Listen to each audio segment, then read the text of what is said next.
त्याला म्हणा स्वतःच्या मुलाचं बघ, का लपालपी छप्पाछपी चालली आहे ना ती सांग पाहिजे, कळलं का?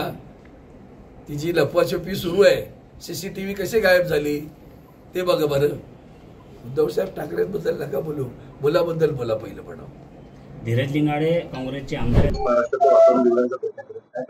मला वाटतं असल्या घाडलेल्या लोकांबद्दल माझी जीवा का विटाळला होता?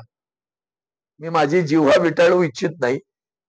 ही माणसं विटाळलेली आहेत, त्यांच्याबद्दल न बोललेलं बरं. समाजाने विचार केला पाहिजे, समाजाने विचार केला पाहिजे.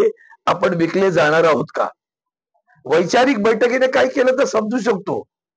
ज्याला वैचारिक बैठकच नाही, जे सरड्यासारखी रंग बदलणारी माणसं तत्वाच्या गोष्टी करतात आणि तुम्ही त्यांच्या मागे विचारता, प्रश्न विचारता, तुम्हाला पण वाटलं पाहिजे की कोणासाठी प्रश्न विचारला पाहिजे.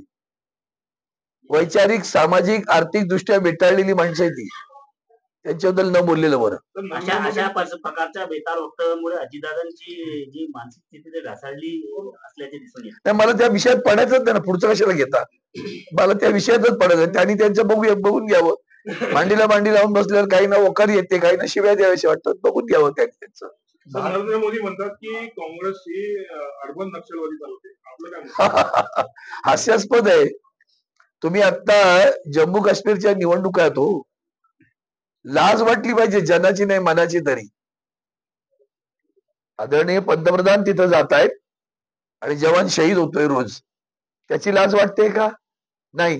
त्याच्यावर उलट आमचे गृहमंत्री नवीन घोषणा करतात, काय की ईदला आम्ही 2 सिलेंडर मोफत देऊ. मग जम्मू काश्मीरमध्ये का? संबंध देशातील मुस्लिमांना द्या. ईद काय फक्त जम्मू काश्मीरमध्ये होणार आहे? द्यायची होती तर अख्ख्या देशातील मुस्लिमांना सिलेंडर द्यायचे होते मोफत. सांगितलं ना, विकाऊ, विकत घेणं, बाजार करणं हे त्यांचं काम आहे. त्यामुळे भाजपच्या बद्दल बोलूच नका. नैतिकता, अधिष्ठान, विचार, सगळा व्यविचार हा त्यांचा विचार, एवढं लक्षात ठेवा. जागा वाटाघाटीमध्ये महाविकास आघाडीतून शिवसेना किती जागा? माझा तो प्रश्न नाही, तो माझ्या पक्षाच्या प्रमुखांचा पक्ष आहे. पक्षप्रमुख यामध्ये लक्ष घालतायत. आम्ही महाविकास आघाडी म्हणून जी जी जागा ज्याच्या पदरात येईल तिकडे सगळे एकत्र पडून एक संघ होऊन काम करून जिंकून आणणार जागा. काँग्रेस मुख्यमंत्री पदासाठी आक्रमक झालेली आहे, त्यांची वेगवेगळी स्टेटमेंट असू देऊ.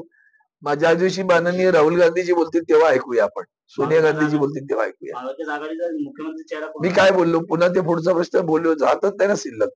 पुढचा प्रश्न कसा शिल्लक राहतो?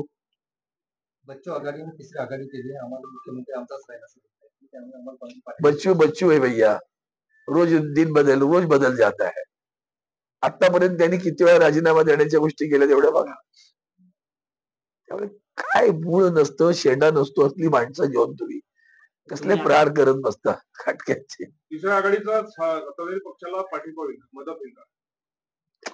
सोडून द्या ना, कसली आघाडी होते बघा ना.